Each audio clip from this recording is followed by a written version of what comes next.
nos ajudar lendo? Vamos colocar em tela o Felipe Garrafa. É o cara que trabalha com Datena aí. Ela acendeu a luz. Apocalipse 15, verso 5.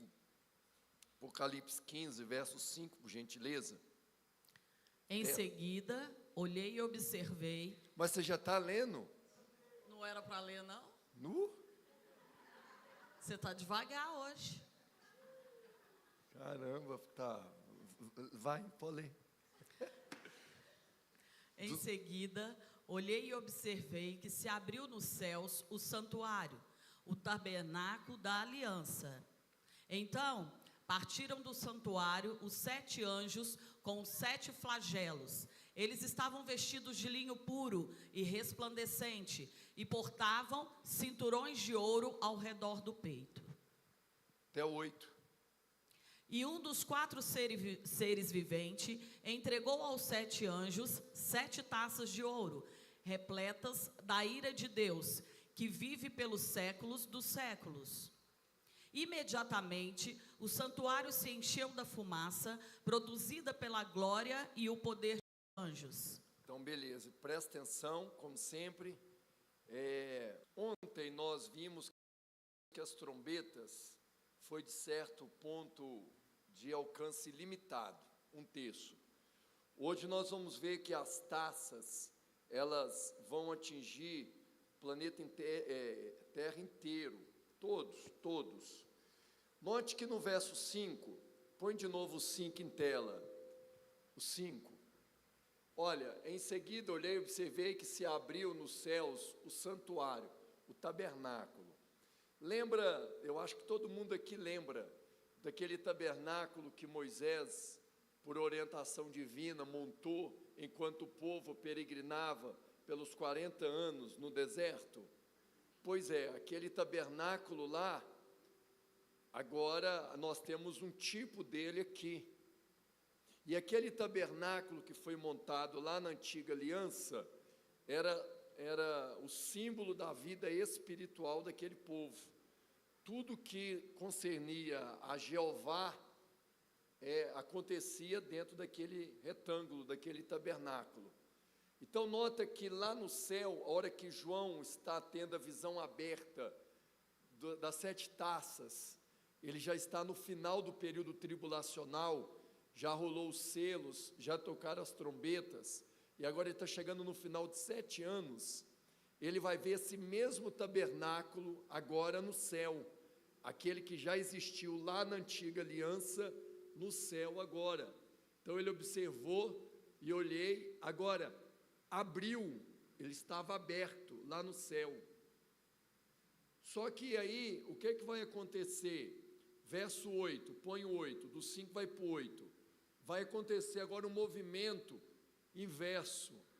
Imediatamente o santuário se encheu da fumaça produzida pela glória e pelo poder de Deus, e ninguém podia entrar no santuário enquanto não se completasse os 7 flagelos dos 7 anjos. Então ele fecha. Então veja bem, quando João tem a visão no verso 5, o tabernáculo está aberto, porque do tabernáculo vão sair os 7 anjos contendo as 7 taças com a ira de Deus. Entretanto, quando eles saem com as taças para derramar, imediatamente o santuário se enche de fumaça, produzida por glória e por poder de Deus, e ninguém mais podia entrar no santuário.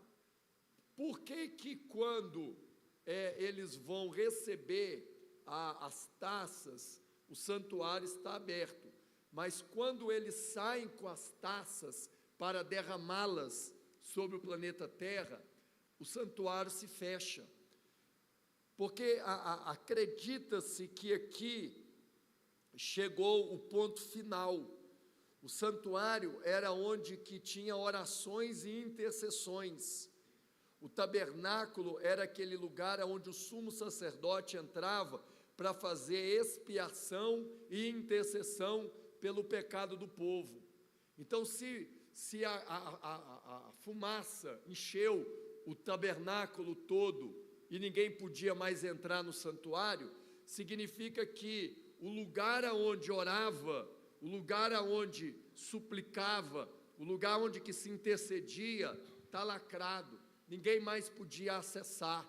É como se Deus tivesse dito assim: olha, nos selos eu aceitei intercessões e tive misericórdia, nas trombetas eu aceitei intercessão e tive misericórdia, mas agora fecha o tabernáculo, agora ninguém ora mais, agora eu não aceito mais nenhum tipo de intercessão, agora a misericórdia vai ter um fim, principalmente sobre os ímpios.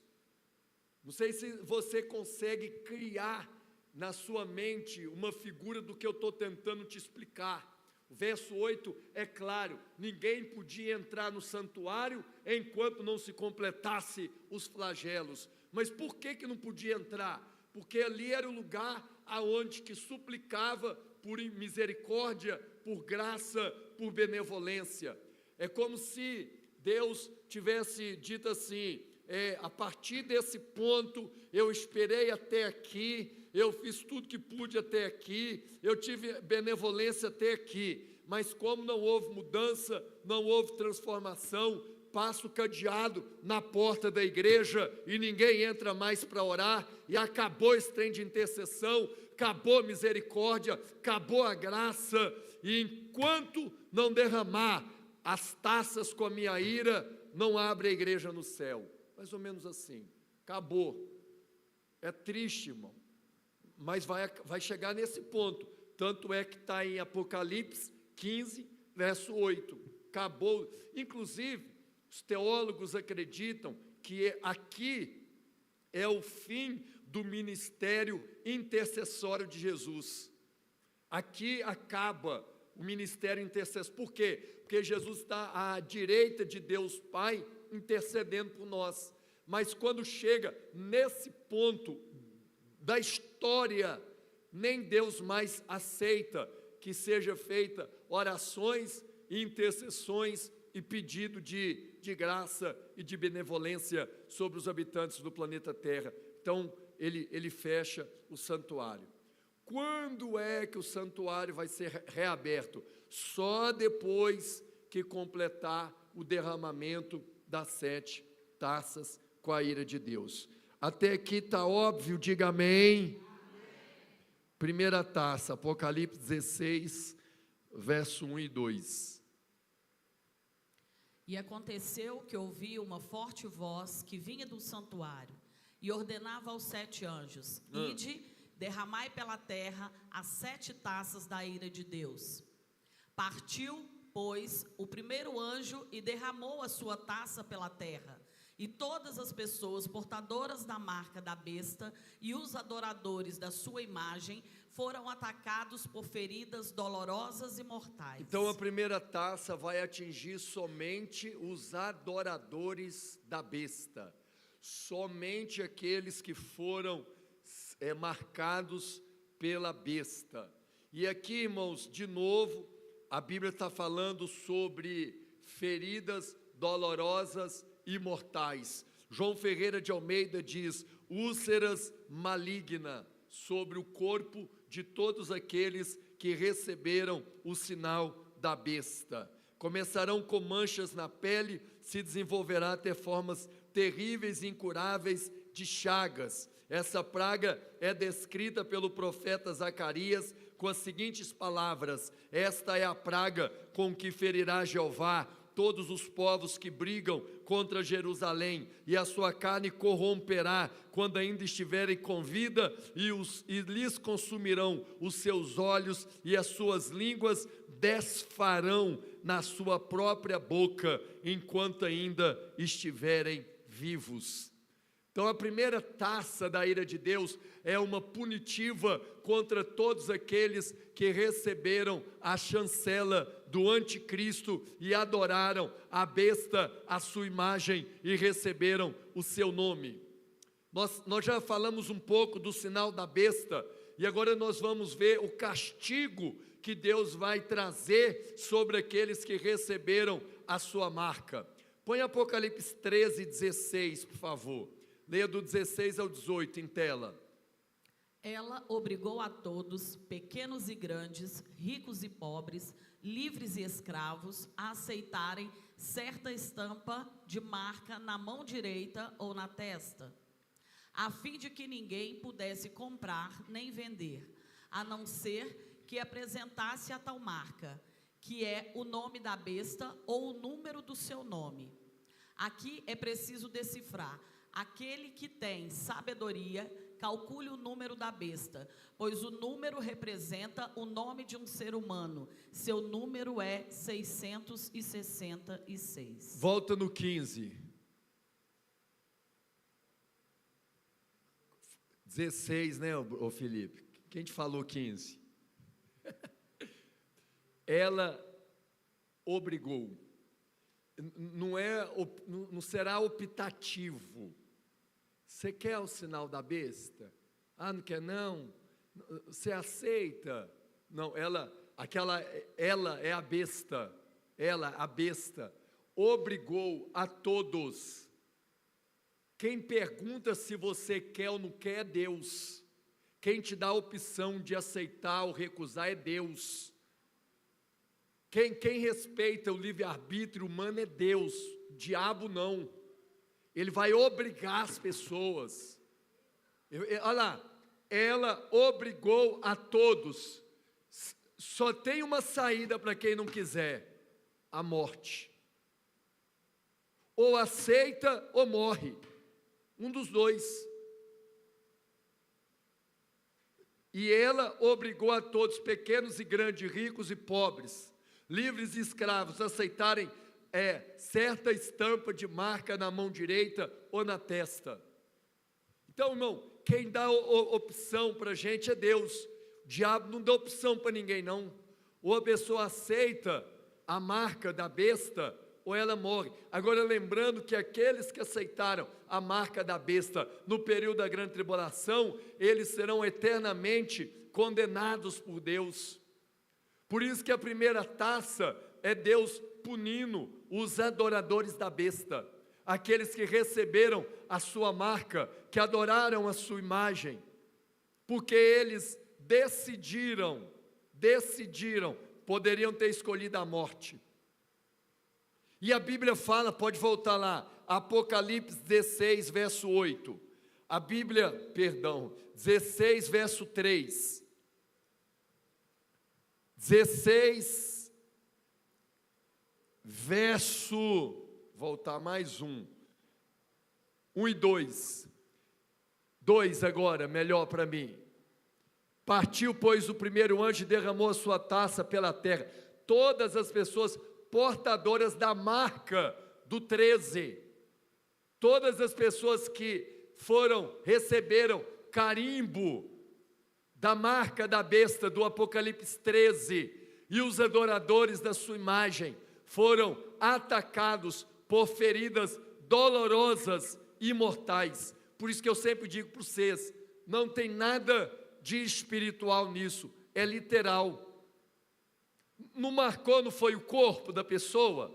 Então como é que a pessoa vai sofrer no corpo? Não foi no corpo que foi o negócio? Então o causa e efeito é no corpo. Úlceras malignas, chagas malignas no corpo dos adoradores da besta. Ou morria ou aceitava. Como não quiseram morrer, aceitaram. E por ter aceitado, agora receberão o castigo das escolhas que fizeram no período da tribulação. Segunda taça, verso 3, Felipe. Vamos lá. Veio o segundo anjo e derramou a sua taça sobre o mar, e este se transformou em sangue, como de um morto, e morreu todo ser vivente que havia no mar. Então, ontem nós vimos um terço do mar se tornando em sangue, nas trombetas. A taça diz que todo o mar se transforma em sangue. Olha, tudo morre no mar, fica igual um mar morto.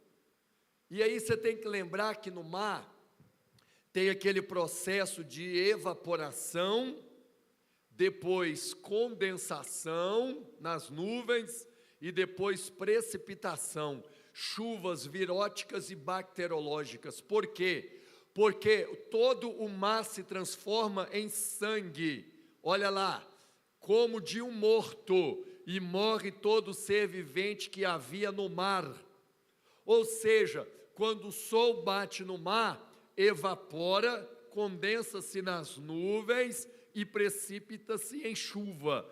Se as águas do mar se transformou em sangue, tudo que morreu está podre lá. Vírus e bactéria são evaporados, condensados nas nuvens e precipitado em chuvas de vírus e bactéria sobre o planeta Terra. Então aí agora todo o oceano se transforma em sangue e não é de vivo, é de morto. Então ele tocou nos que tinham o sinal da besta e agora ele tocou completamente no mar. Ontem nós vimos um terço, agora ele diz que todo o mar se transforma em sangue de gente morta. Terceira taça, do 4 ao 7. O terceiro anjo derramou a sua taça nos rios e nas fontes, e todos eles se transformaram em sangue. Então ouviu o anjo responsável pelas águas declarar: Tu és justo, tu, ó santo, que és e que eras, porquanto julgastes estes crimes. Porque eles derramaram o sangue dos teus santos e dos teus profetas, e agora tu lhes deste sangue para beber, pois isto é o que merecem. E ouvi que do altar procedia a seguinte aclamação: Certamente, ó Senhor Deus Todo-Poderoso, verdadeiros e justos são todos os teus juízos. Deixa o 6 em tela, Felipe. Irmãos, presta bem atenção, nós estamos refazendo o caminho inverso de ontem. Primeiro tocou nos que tinham o sinal da besta, depois tornou todo o oceano em sangue, agora ele vai tocar também as águas. Por que que ele vai tocar e transformar as águas? Porque eles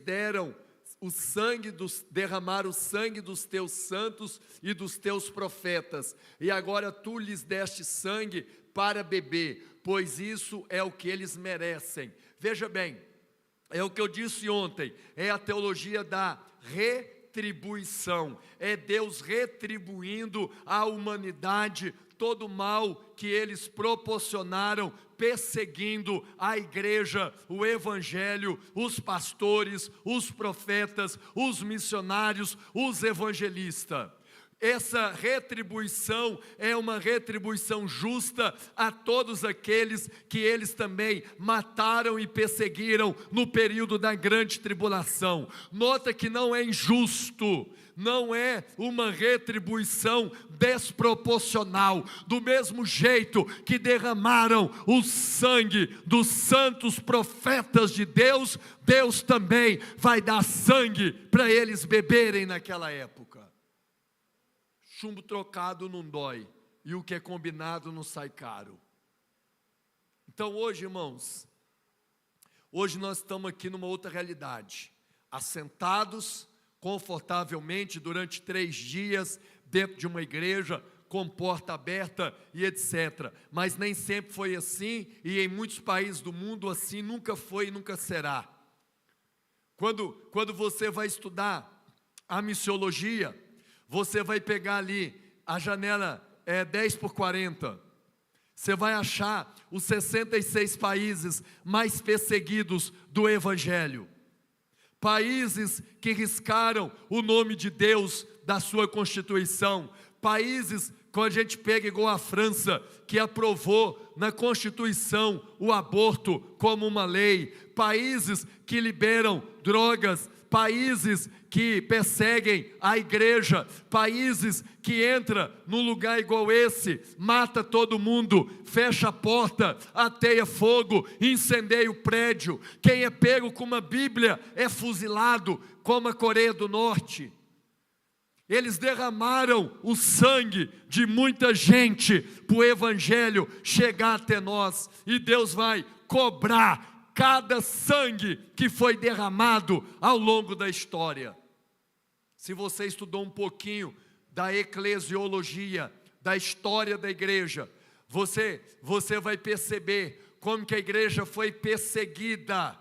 Se você ler aqui o sermão escatológico, você vai ver Jesus falando de uma perseguição contra o evangelho nos últimos dias. Muita gente já morreu e muita gente ainda vai morrer em nome do evangelho. E Deus vai cobrar, porque eles derramaram o sangue dos teus santos e dos teus profetas, e agora tu lhes deste sangue para beber, pois é isto que eles merecem. Deus não deixará barato, é isso que Ele está dizendo. Haverá ainda, já disse que quem estudou um pouco da história, viu quanto sangue foram derramado no Coliseu romano, para que o evangelho chegasse até hoje, e quem estuda um pouquinho das profecias bíblicas, sabe o tanto de perseguição que ainda virá sobre os cristãos nos últimos dias, e muito sangue ainda será derramado, e Deus vai estar cobrando daqueles que fizeram isso, dando sangue em lugar de água, para que eles possam beber dela. Então essa aí foi então a terceira taça. Vamos melhorando. Quarta taça. Apocalipse 16, verso 8 e 9. Olhei e diante de mim estava um cavalo amarelo. 16, não é 6 não, Felipe Garrafa. Veio o quarto anjo e derramou a sua taça sobre o sol. E foi concedido poder ao sol para queimar a humanidade com fogo.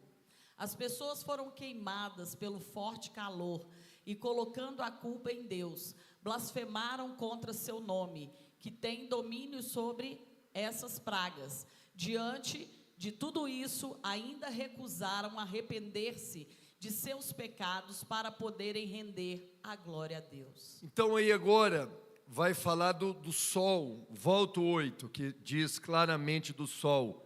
Quarto anjo derrama a taça sobre o sol. Foi-lhe concedido poder ao sol para queimar a humanidade com fogo. Então aí agora, deixa eu te falar uma coisa. Todos nós sabemos que a terra está sendo preparada para o fogo.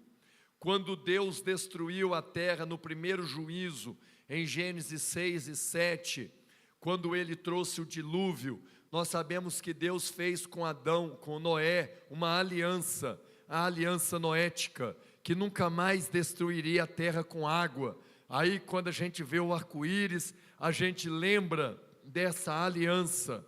Entretanto, a terra que um dia foi destruída com a água, está sendo preparada para ser restaurada pelo fogo.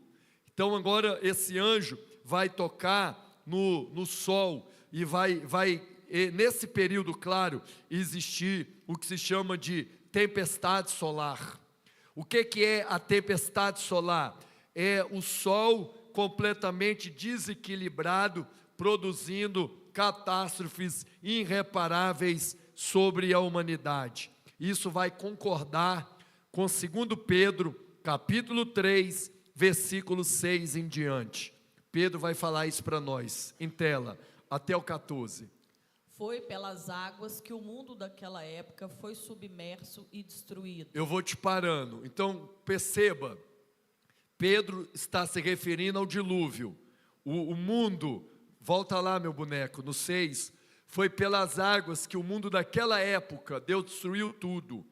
E não vem com história de dilúvio parcial não, dilúvio total, absoluto, completo. Já a arqueologia já provou dilúvio total. Como é que é o dilúvio total? Lá no pico da montanha já encontraram pedras de sal. Mas como que é pedra de sal no pico da montanha? Simples, a água do mar tampou tudo. Quando a água secou, ficou só o sal lá, provando que um dia até as mais altas montanhas já foram completas pela água. Qual água? A do dilúvio. Então, Pedro começa falando que o mundo anterior foi completamente submerso e destruído pelas águas. Ora, por intermédio da mesma palavra, os céus e a terra que hoje existem estão também preparados para o fogo, reservados para o dia do juízo e para a total destruição dos ímpios. A mesma palavra que um dia disse que haveria o dilúvio, vai ser a mesma palavra que vai dizer que a terra será queimada pelo fogo. O mesmo Deus que trouxe o primeiro juízo de dilúvio sobre a terra, é o mesmo Deus que está preparando a terra para o fogo, reservada para o juízo, olha, para o dia do juízo e para total destruição dos ímpios. Não é uma porção, não é uma parcela, não é um quarto, não é um terço, é a totalidade dos ímpios. Passe. Contudo, amados, há um princípio que não deveis esquecer. Qual? Que para o Senhor um dia é como 1000 anos e 1000 anos como um dia.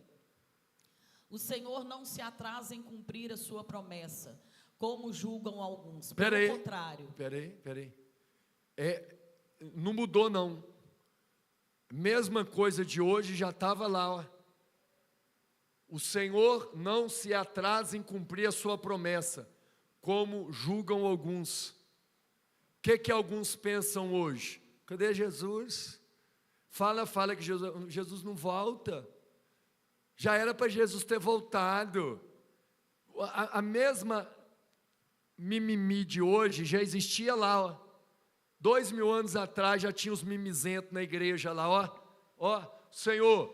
O Senhor não se atrasa em cumprir a sua promessa, como julgam alguns, que tinha gente na igreja já murmurando, não, mas está demorando, Jesus não volta. Vamos ver o que Pedro responde para eles. Pelo contrário, ele é extremamente paciente para convosco, e não quer que ninguém pereça, mas que todos cheguem ao arrependimento. Pronto. Não é que Deus é letárgico, não é que Deus está atrasado, é porque se Ele voltasse, a maioria daqueles que estavam reclamando não ia subir. Os próprios que estavam reclamando que estava demorando, já ia ficar. E para esses não ficar, Ele não voltou, porque Ele não quer que ninguém pereça, mas que todos cheguem de novo a arrependimento. Irmão, o arrependimento vai estar em todo o sermão profético, em toda a Bíblia. Deixa eu te falar uma coisa. Deixa eu só abaixar que eu te vejo melhor assim. Quando eu abaixo, não é que eu quero fazer pose, não, é porque vem no meu oi aqui. Deixa eu falar uma coisa para você. Só tem uma coisa que aplaca a ira divina: arrependimento humano. Só tem uma coisa que faz Deus desistir do que Ele falou que ia fazer, quando você se arrepende. Quantas vezes na Bíblia Deus diz: se o meu povo se arrepender, eu não faço. Se o meu povo se arrepender, eu abençoo. Mas e se o meu povo não me arrepender? Eu vou ter que executar o juízo. É o que está acontecendo aqui, ó. O Senhor não atrasa em cumprir nada, como julga alguns aí que acham que está demorando demais. Tá não. Pelo contrário, Ele é extremamente paciente para convosco e não quer que ninguém pereça. Porque se Ele voltasse, a maioria... Irmão, olha para nós, olha para nossa família, olha para os nossos amigos. Se Jesus voltar hoje, como é que seria eles? Nós estamos aqui, ó, e eles estão aonde? Só Deus sabe. Entendeu? Aí ele diz, por que Deus ainda não, Jesus não voltou? Porque Ele quer que todos cheguem ao arrependimento. Logo, o arrependimento é a chave. A única coisa que aplaca a ira divina é arrependimento humano. Vai. Entretanto, o dia do Senhor virá como um ladrão, Ah, no qual os céus desaparecerão ao som de um terrível estrondo, olha aí. e os elementos se desintegrarão pela ação do calor. A terra e toda a obra nela existente serão expostas ao fogo. Ora, se tudo que existe será assim aniquilado, que espécie de pessoas é necessário que sejais? Pessoas que vivem em santidade e piedade, aguardando o dia do Senhor e apressando a sua vinda. Naquele dia, os céus se dissolverão pelo fogo, e todos os elementos ardendo se dissiparão com o calor. Tá bom, Tei, já leu muito verso. Já deu para perceber como que o sol vai estar agindo para trazer esse julgamento. Se você dar uma estudada, você vai ver que esse ano está tendo a inversão do polo solar, polo norte, polo sul. O sol tem inversão de polo de 11 em 11 anos. Se daria 2025, mas está muito desequilibrado, está se dando agora 2024. O que isso vai acontecer? Várias coisas. Inclusive, esse desequilíbrio da inversão do polo solar, pode ocorrer um apagão nos satélites de comunicação do planeta Terra. Depois você dá uma estudada. Inversão do polo solar. Porque o Sol já começa a se preparar para esse dia, aonde que ele vai abrasar o planeta Terra no estôndro, e tudo que hoje é fixo, firme, se derreterá diante do calor insuportável do sol. E essa foi a quarta taça. Quinta, Apocalipse 16, 10. Volta lá. Então, o quinto anjo derramou a sua taça sobre o trono da besta, cujo reino ficou sob trevas. A aflição foi de tal grandeza que os homens mordiam as suas próprias línguas e blasfemavam contra o Deus dos céus, por causa das terríveis dores que sentiam, provocada por suas muitas feridas. Contudo, nem mesmo assim se arrependeram de suas obras malignas, para que pudessem glorificar ao Senhor. Não, volta, Felipe, volta mais um. Então aí o quinto anjo, essa taça agora é só sobre uma região, só sobre só sobre o trono da besta, só sobre o governo da besta, só sobre a liderança da besta, cujo reino ficou sob trevas. A palavra trevas ali não é no sentido de escuridão, mas de frieza. Acredita-se numa espécie de era do gelo sobre o trono da besta. Aí você imagina, a quarta taça foi o sol abrasando a terra, queimando a terra. A quinta taça, uma era de gelo sobre os líderes do reino, do governo da besta. O texto, irmãos, usa uma figura muito forte. Diz que a aflição foi de tal grandeza, que os homens mordiam a própria língua, de tamanha dor que vai produzir no corpo deles. Mas o apelo continua sendo o mesmo: passe, o arrependimento. Leia, Daniela. E blasfemavam contra o Deus dos céus, por causa das terríveis dores que sentiam, provocadas por suas muitas feridas. Observe que de vez dele se derreter, se aquebrantar, o homem se endurece. O homem está murmurando, blasfemando, questionando, insurgindo contra Deus dos céus. Por causa, o homem está achando que Deus está sendo injusto ainda. Deus está pesando demais a mão em nós. Nós não merecíamos isso. Eles estão equivocados na interpretação que estão fazendo. Contudo, nem mesmo assim se arrependeram de suas obras malignas, para que pudesse glorificar o Senhor. Ou seja, o homem pratica obras malignas e não quer receber retribuição divina. Mas, se ele pratica obras malignas, o que eles esperam? Uma retribuição pesada de Deus em detrimento às obras que eles praticaram. Agora, qual que era o objetivo? Nem mesmo assim se arrependeram. De novo, o arrependimento como ponto crucial para que Deus pudesse interromper a sequência de sofrimento imposta na humanidade. Era só se arrepender. Mas deixa eu te falar uma coisa, as pessoas não serão condenadas ao inferno pelo pecado que cometeu. As pessoas serão condenadas ao inferno pelo perdão que recusou. Não se arrependem nunca, nunca. O Senhor chamando, o Senhor convocando para uma mudança. Então agora, eles estão sentindo tanta dor, que estão mordendo a língua de tanta dor. Mas aí o que eles tinham que fazer? Se prostrar, se humilhar diante do Eterno. Mas eles não fazem isso. Obrigado. Pelo contrário, eles acham que Deus está sendo injusto. Estão blasfemando contra o Senhor. Não pode, veja bem, que coisa é essa? Mas as obras deles eram malignas. E eles não queriam receber o pior do Senhor. Então o Senhor vai tocar agora o trono da besta, a ponto deles morderem a sua própria língua.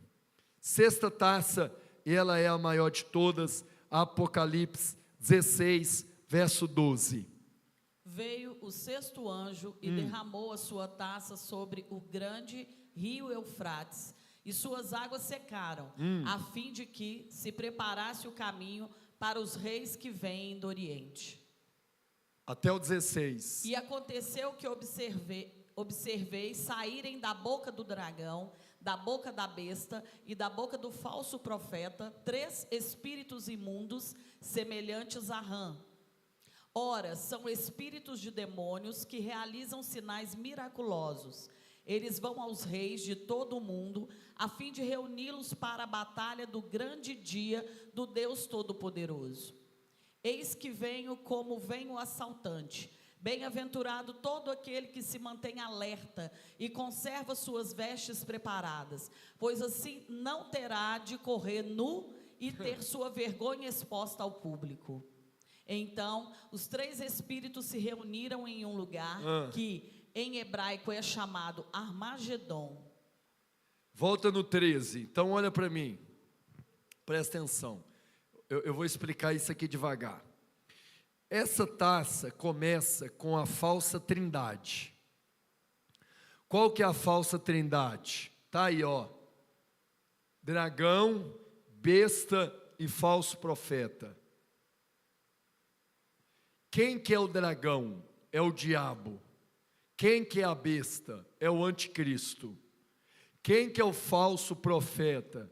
Aquele que tenta imitar o Espírito Santo. Então o dragão, que é o diabo, tenta imitar a Deus. A besta, que é o anticristo, tenta imitar a Cristo.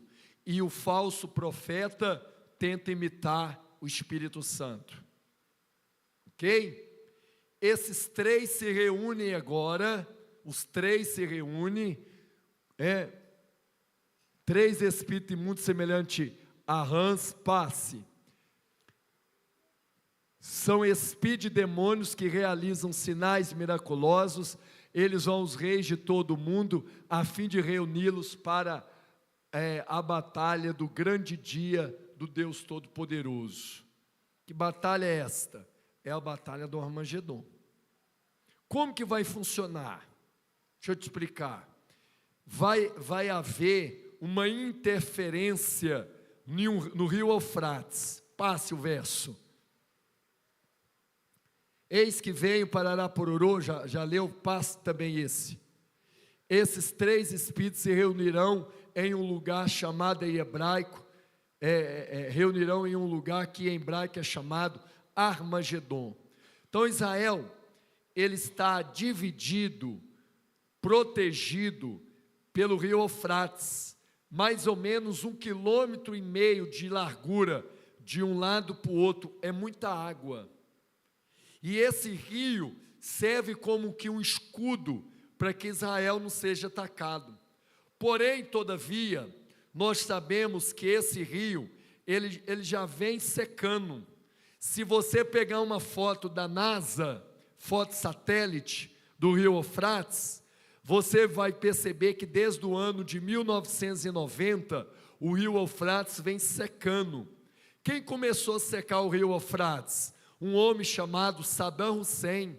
Saddam Hussein, quando foi presidente do Iraque, ali perto da Guerra do Golfo, ele colocou barreiras no leito do rio, e essas barreiras foi secando o rio. Hoje o rio Eufrates, ele é um canal curtinho, e quando chegar nesse ponto, ele vai estar completamente seco. Por quê? Porque aí os inimigos poderão atacar Israel. Como que será esse ataque no rio Eufrates? Acredita-se que Israel será atacado pelos russos que descerão do norte, pelos africanos que virão do sul, os europeus do ocidente, os chineses cruzarão o rio Eufrates vindo do oriente. Então, quando tiver, presta bem atenção aqui, no final do período da tribulação, o rio Eufrates seca, está havendo o período da perseguição. Israel vai estar perseguida, acuada, encurralada pelo anticristo, por todo o seu exército. E esses países que fizeram aliança com o anticristo, se levantando contra a nação de Israel.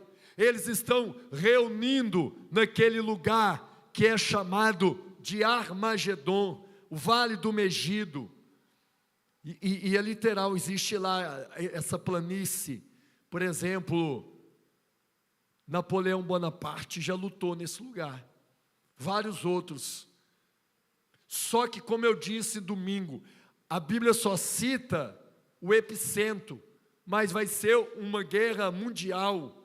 Todas as nações estarão envolvidas, principalmente aquelas aliançadas com o anticristo. E quando Israel estiver ali acuada, porque o rio Eufrates secou, e então os inimigos vieram por terra, por mar, por céu, por todos os lugares, vai acontecer o quê? A segunda etapa da segunda vinda de Cristo, a epifaneia, que está em Apocalipse 19, verso 11, põe em tela, leia por favor. Então, olhei e eis que vi os céus abertos, e diante de mim um cavalo branco, cujo cavaleiro se chama Fiel e Verdadeiro. Ele é responsável por julgar e guerrear com justiça. Eu vou ir parando ela, que aí eu vou explicando. Então Israel está acuada, o rio Eufrates está seco, os inimigos subiram contra Israel. Quando Israel estiver lá acuada e os inimigos, para dar o ataque final, João olha para o céu e ele vê os céus abertos. Diga amém, gente. E diante dele, me ajuda a pregar, diga cavalo branco. Você não pode confundir o cavalo branco do Apocalipse 6 com o cavalo branco do Apocalipse 19. O cavalo branco do Apocalipse 6 é o anticristo, para dar início à grande tribulação. O cavalo branco de Apocalipse 19 é Cristo. Para quê? Para dar fim ao período da grande tribulação. Quando Israel tiver acuada, os inimigos preparados, João vai ver o céu aberto e um cavalo branco, cujo cavaleiro se chama Fiel e Verdadeiro, e ele é responsável por julgar e guerrear com a justiça. Esse é Jesus, ele voltando para colocar fim ao período da tribulação.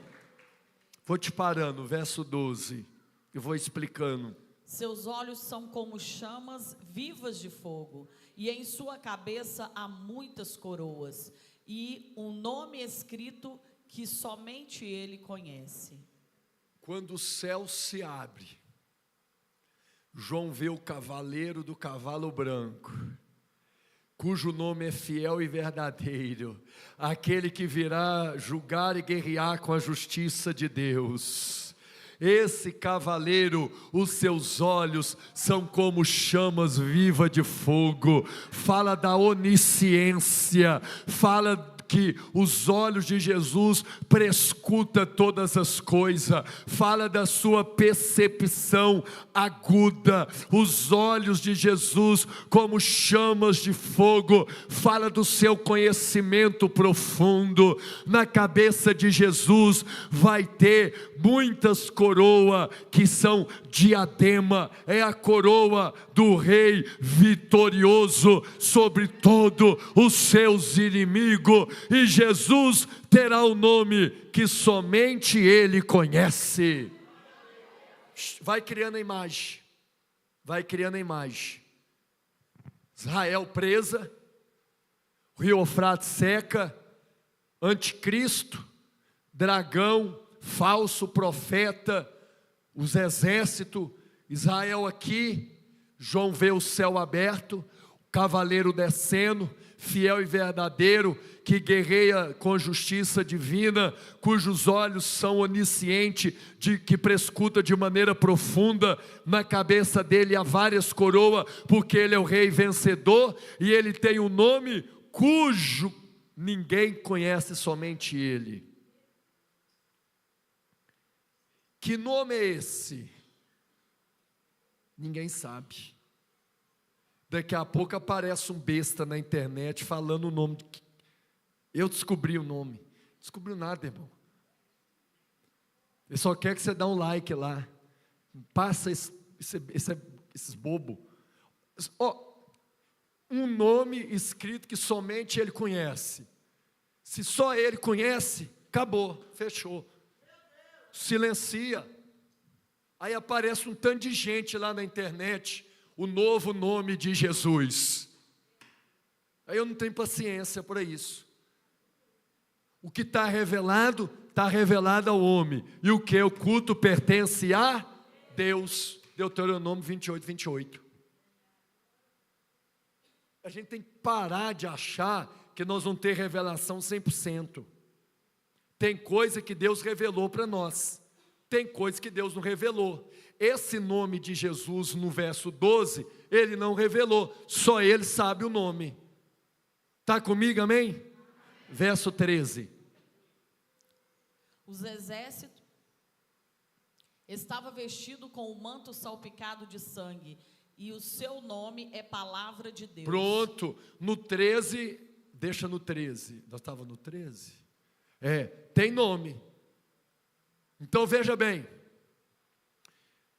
quando Israel, eu sempre vou retomando o raciocínio que é pedagógico, preso, dragão, besta, falso profeta, nações, visão do cavaleiro branco, fiel e verdadeiro, que julga com justiça divina, cujos olhos são oniscientes, percepção profunda e aguda, coroa de vencedor, coroa de glória, cujo nome ninguém ainda sabe, a não ser ele, vestido nesse versículo 13, de um manto salpicado de sangue, que fala da sua obra expiatória, meritória, substitutiva, na cruz do Calvário. Ele está vestido de manto salpicado de sangue, para dizer para mim e para você, que aquele que veio há 2000 anos atrás, ele vai voltar.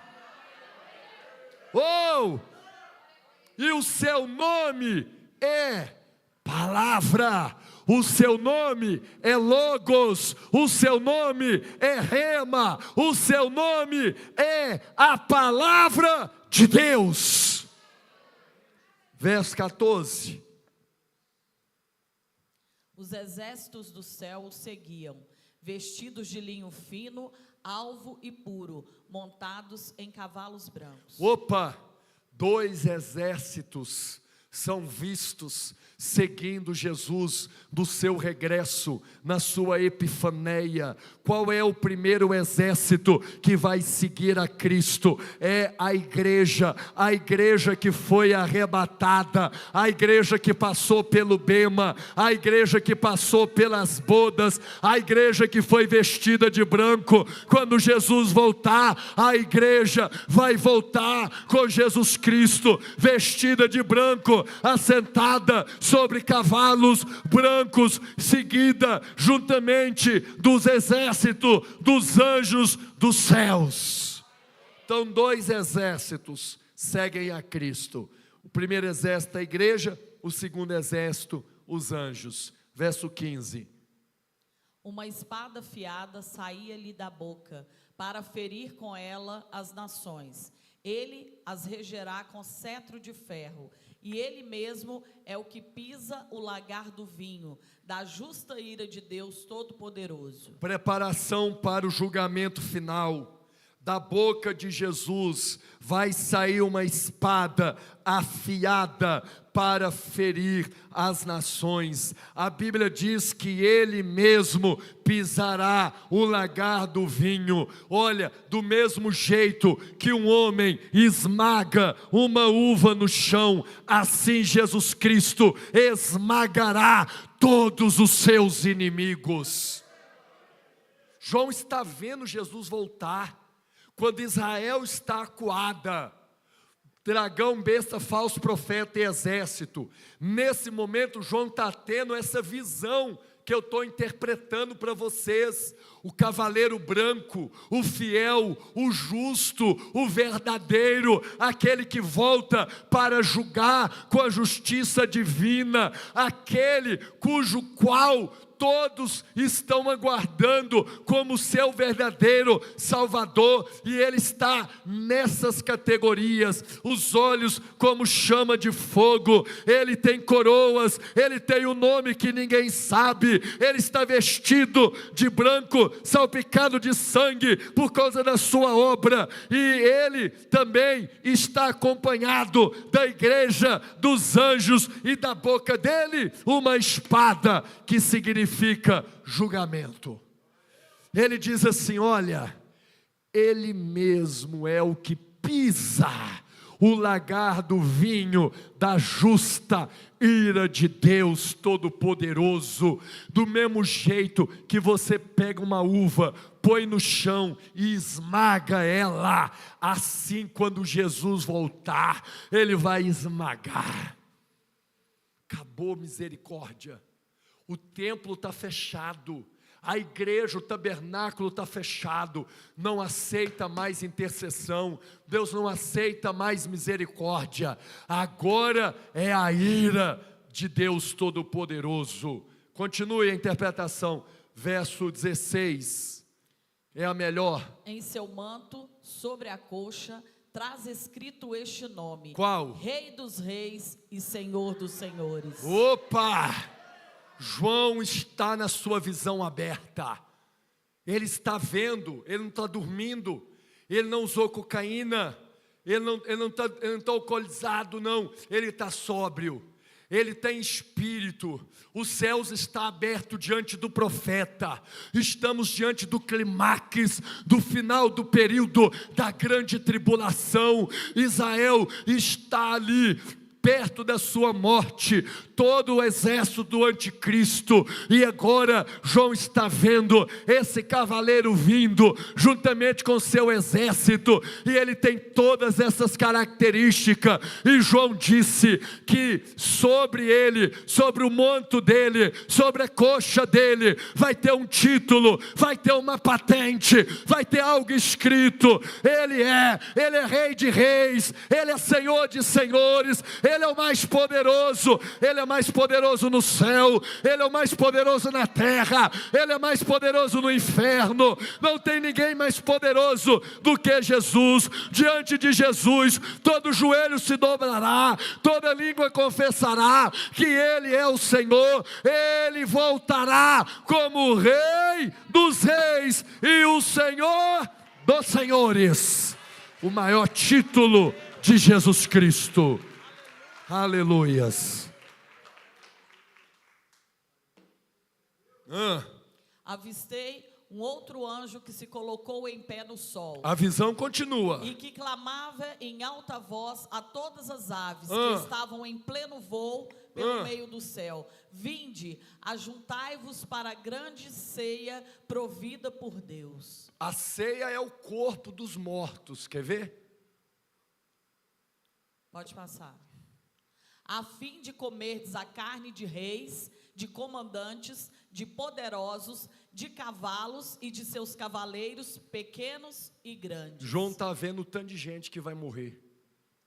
João está na visão, ele está vendo. Volta 17, bonito. Ó, vinde ajunteis para a grande ceia, ceia comida, provida por Deus. Passe, qual foi a comida que Deus proveu? A fim de comer carne de reis, de comandantes, de poderosos, de cavalos e de seus cavaleiros, de pequenos. João está vendo a carnificina. João está vendo o tanto de gente que vai morrer nessa batalha do Armagedon, no final da grande tribulação. Pode continuar, verso 19. Nesse momento vi a besta. Olha aí, os redobra. Reis da terra e os seus exércitos reunidos para guerrearem contra aquele que está montado no cavalo e contra o seu exército. No entanto, a besta foi presa. Opa! E com ela o falso profeta, Sim. que havia realizado grandes sinais miraculosos em nome dela, por intermédio dos quais ele havia enganado todos os que receberam a marca da besta e adoraram a sua imagem. Os dois foram lançados vivos no lago de fogo que arde com enxofre. Diga amém, gente. O que João vê agora? Os dois, a besta e o falso profeta, sendo lançados vivos, não é no inferno, é no lago, na Geena, o lago de fogo que arde com enxofre. João agora está vendo os dois inimigos que o dragão usou. A vez do dragão ainda vai chegar, que é o diabo. Aqui não é o diabo, aqui são os dois filhos dele, a besta, que é o anticristo, e o falso profeta. Depois que Jesus volta, destrói todos os inimigos, ele agora pega a besta, ele pega o falso profeta e lança eles vivos. Olha lá, no entanto a besta foi presa, e com ela o falso profeta, que havia realizado esses grandes sinais, tarará, tororô, por intermédio dos quais ele havia enganado todos os que receberam a marca da besta e adoraram a sua imagem. Parece que algum tipo de falso milagre será proposto para que as pessoas recebam a marca, ok? Aí, os dois foram lançados vivos no lago de fogo que arde com enxofre. Então eles estão agora nesse ponto do final da grande tribulação, lançados fora de operação. Prossegue, verso 21. Todos os demais foram mortos com a espada que saía da boca daquele que está montado no cavalo, e todas as aves se fartaram com a carne deles. Como é que eu explico isso? Eu explico assim: não é que Jesus vai ter uma espada que sai cortando a Europa, a espada corta a América, a espada corta a Ásia. Não é isso. Quando João está vendo Jesus com a espada que sai da boca, ele está vendo que todos os demais foram mortos. Quem não morreu nos selos, quem não morreu nas trombetas, quem não morreu até agora na sexta taça, na quinta taça, todos os que sobreviveram agora serão mortos com uma espada que sai da boca de Jesus. Não é que Jesus tem uma espada que passa na América do Sul, não, uma espadona na Europa, não é isso. Não é fantasia, não é filme de Hollywood. Quando João disse que Jesus tem uma espada que sai da sua boca, simboliza a palavra de ordem. Vai sair uma palavra da boca de Jesus. E eu lamento te informar o que ninguém quer te informar. O Jesus que em João 10:10 disse um dia: eu vim para que tenha vida e vida em abundância. É o mesmo Jesus que um dia vai liberar a palavra de morte sobre os habitantes da terra. É o mesmo. Uma espada que sai da boca daquele que está montado no cavalo, para matar todos os demais por essa espada. E todas as aves se fartarão com a carne deles. Acabou a naçãozinha, irmão. Acabou graça.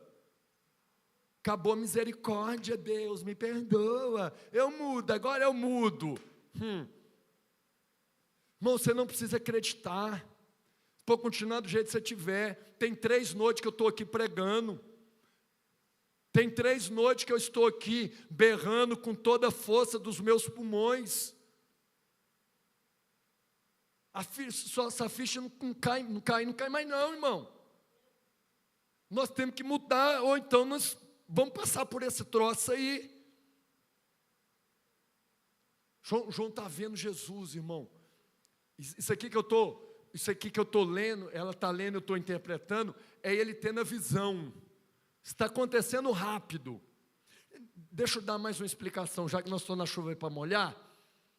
Na minha e na sua cabeça, qual que é a minha e sua cabeça? É assim, ó, acontece uma coisa, depois acontece outra, depois acontece outra, ok? Porque nós temos a cabeça no Cronos. Por exemplo, hoje é terça.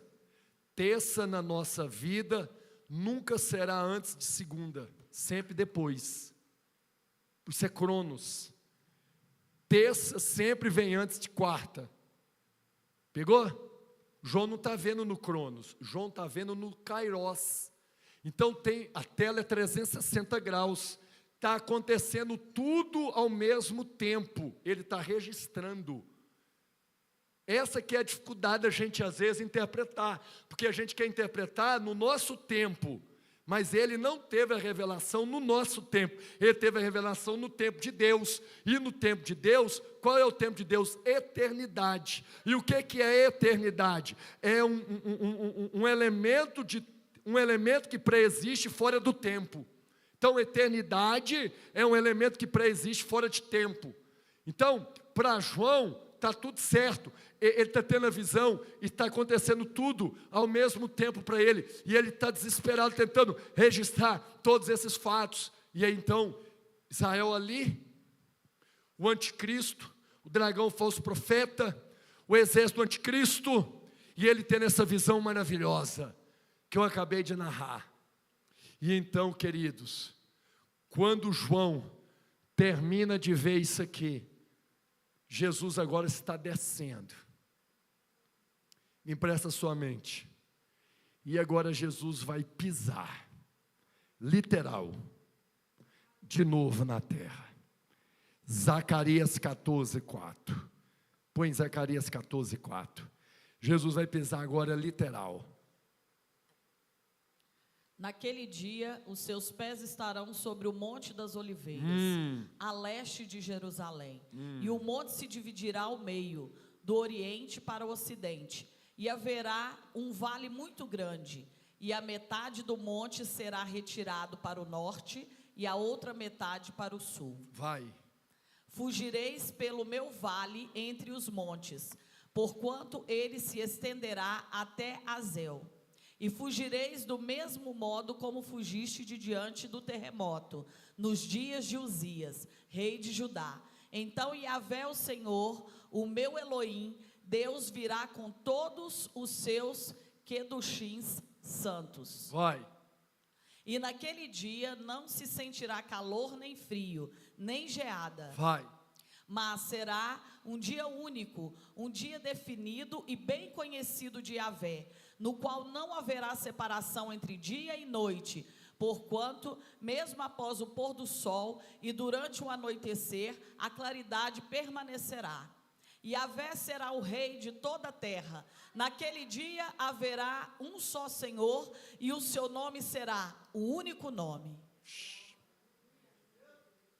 Israel apertada, o anticristo, besta, falso profeta, inimigo, Jesus voltando, João vendo aquilo tudo acontecendo, cavalo, cavaleiro, olho de chama, de fogo, roupa salpicada de sangue, rei, senhor, e papá, pororô, caixinha de fósforo, Jesus chegou.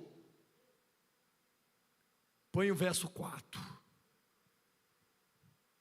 E naquele dia, os seus pés, os de Jesus, estarão sobre o Monte das Oliveiras, o mesmo lugar aonde ele subiu, no mesmo lugar que quando Jesus subiu, os anjos disseram: varões galileus, por que olhais para os céus? Este mesmo Jesus que viste subir, é o mesmo Jesus que em breve vocês vão vê-lo descer. E agora vai se cumprir a epifaneia, a manifestação, e naquele dia os seus pés estarão sobre o Monte das Oliveiras, a leste de Jerusalém, e o monte se dividirá em dois, do Oriente para o Ocidente, e haverá um vale muito grande. Quando o pé de Jesus toca no monte, o monte se fende de um lado. Quando o outro pé de Jesus pisa no monte, ele fende para o outro lado, cria-se um vale no meio das duas pernas. E Israel, que no Antigo Testamento passou a pé enxuto, o mesmo Deus que no Antigo Testamento abriu o Mar Vermelho, é o mesmo que vai abrir o Monte das Oliveiras. Israel vai passar por aquele vale e vai ficar atrás de Jesus. Pela espada da boca de Jesus, ele vai aniquilar todo o exército do anticristo. E quando Jesus se virar para Israel, Israel vai estar de joelhos no chão, confessando que verdadeiramente Jesus Cristo, Yeshua HaMashiach, é o Filho de Deus, o verdadeiro Messias. E naquele dia Israel se converterá a Jesus Cristo. Esta foi a sexta taça. Sétima taça, Apocalipse 16, 17. Vocês achou que tinha acabado? E aconteceu que o sétimo anjo derramou a sua taça no ar, e do santuário projetou-se uma voz grave, que vinha do trono e exclamava: está consumado. Nota que agora o anjo, o sétimo anjo com a sétima taça, a taça, joga no ar. Por quê, gente? Porque todo ser humano precisa o quê? Então vai ser algo universal. Onde tiver ar, vai chegar.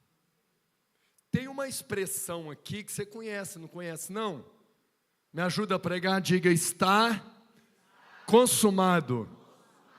Foi quando que Jesus disse isso, gente? Foi quando? Está consumado significa o quê? Está o quê? Está feito, está acabado, está concluído, acabou. O anjo vem com a taça, joga um negócio no ar, porque respirar não tem jeito, todo mundo tem que respirar.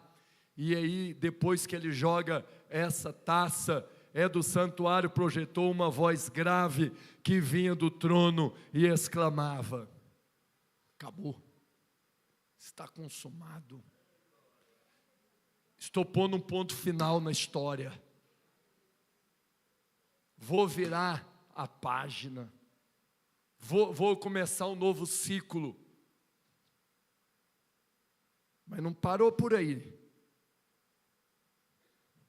Verso 18.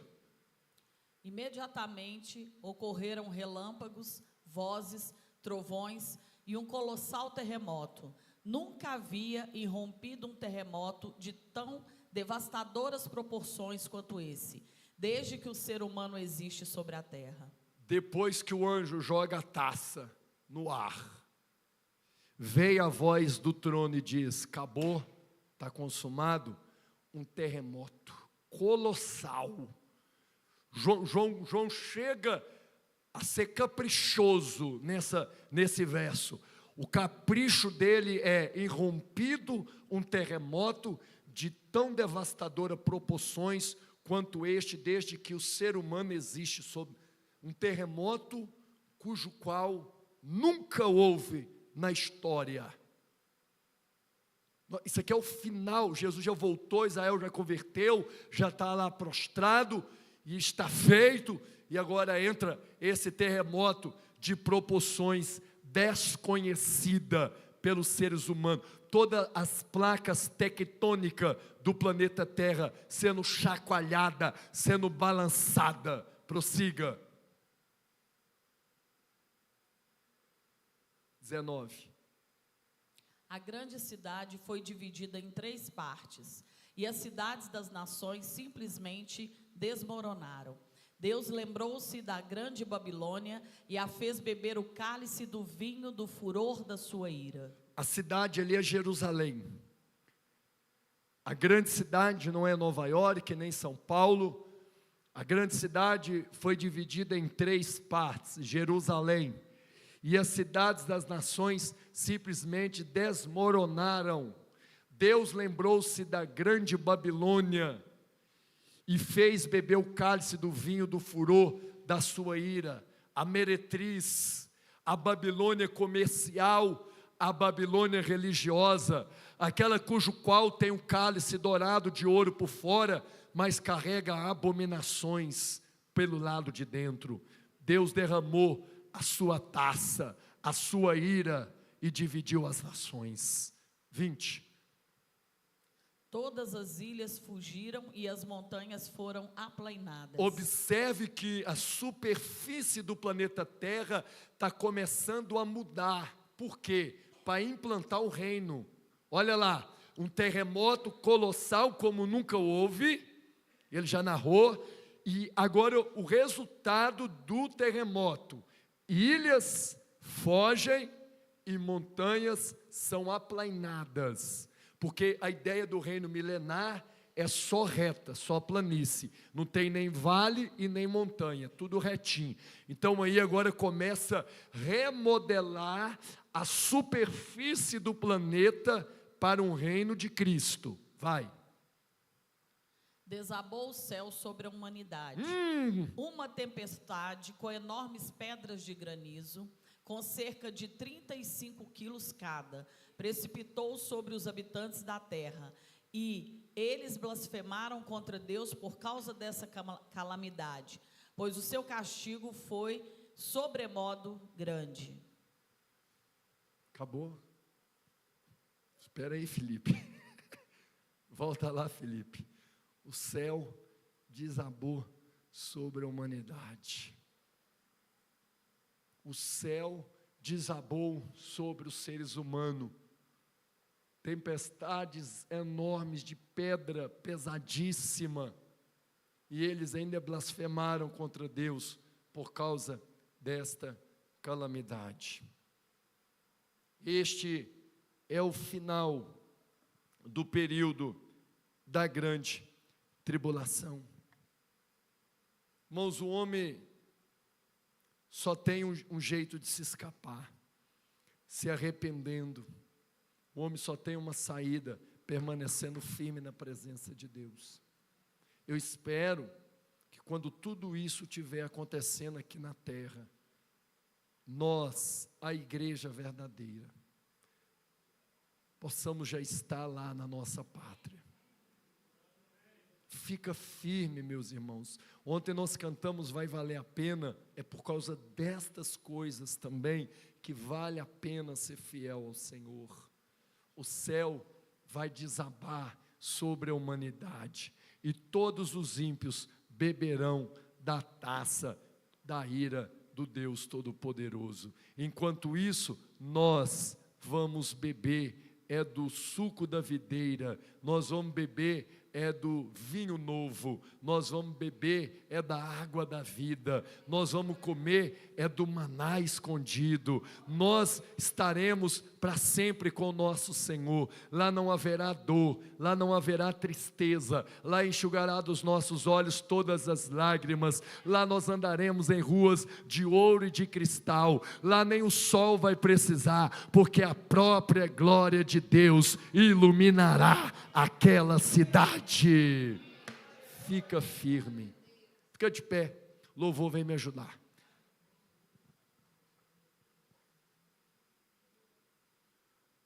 Muito bem. Depois você pode continuar meditando. Nós paramos no capítulo, fomos até o capítulo 19, nessa visão maravilhosa, e no capítulo 20, Jesus volta, e ele então vai instituir um reino milenar de 1000 anos. 1000 anos sobre a face da terra. O reino é extraordinário. No reino, as mulheres voltarão a ter filhos com 200, 300 anos. Os mais jovens terão 100 anos. Haverá um único idioma no planeta inteiro. Não haverá deficiente físico. O sol vai brilhar 7 vezes mais. O mar vai produzir 7 vezes mais onda. Uma árvore vai produzir 7 vezes mais frutos. No reino milenar, todas as nações descerão a Jerusalém para adorar ao Cordeiro. O regente do louvor vai ser o rei Davi. O governo será o próprio Senhor Jesus Cristo. Fica firme, está chegando aquele grande dia. Vamos adorá-lo? Além do rio azul. E aí?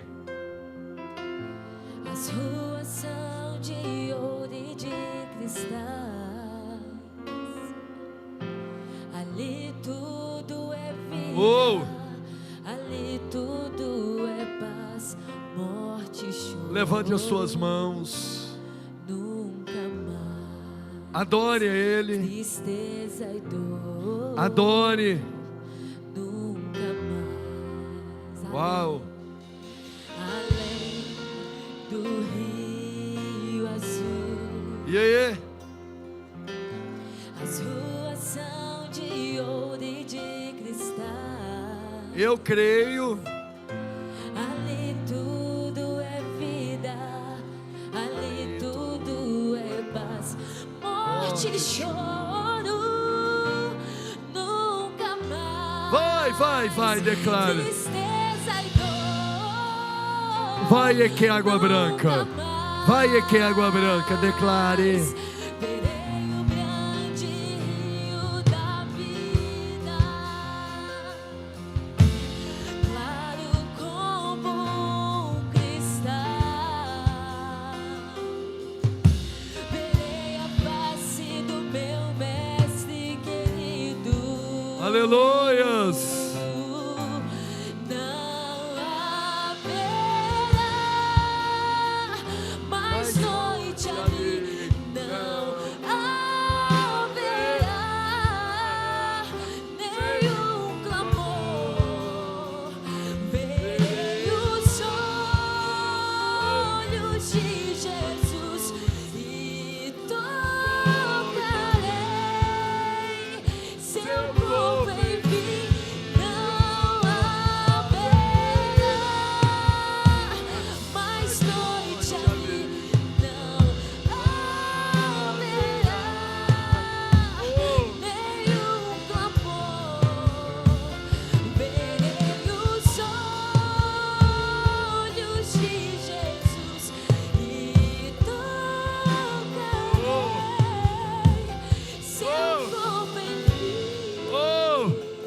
Oh, aleluia. As nações andarão na sua luz e as portas jamais se fecharão. A cidade é de ouro puro, de jaspe seu muro. Aleluias. Do Rio Azul. Erga suas mãos, igreja, nessa hora e comece a declarar: morte e choro, tristeza e dor, nunca mais. Vai. Nunca mais. Nunca mais. Morte e choro, tristeza e dor, nunca mais. Nunca mais. Morte e choro, tristeza e dor, nunca mais. Nunca mais. Não Vai, vai. Mais noite ali não haverá nenhum amor. Verei os olhos de Jesus e tocarei seu corpo em mim. Não haverá mais noite ali. Não haverá nenhum amor. Verei os olhos de Jesus e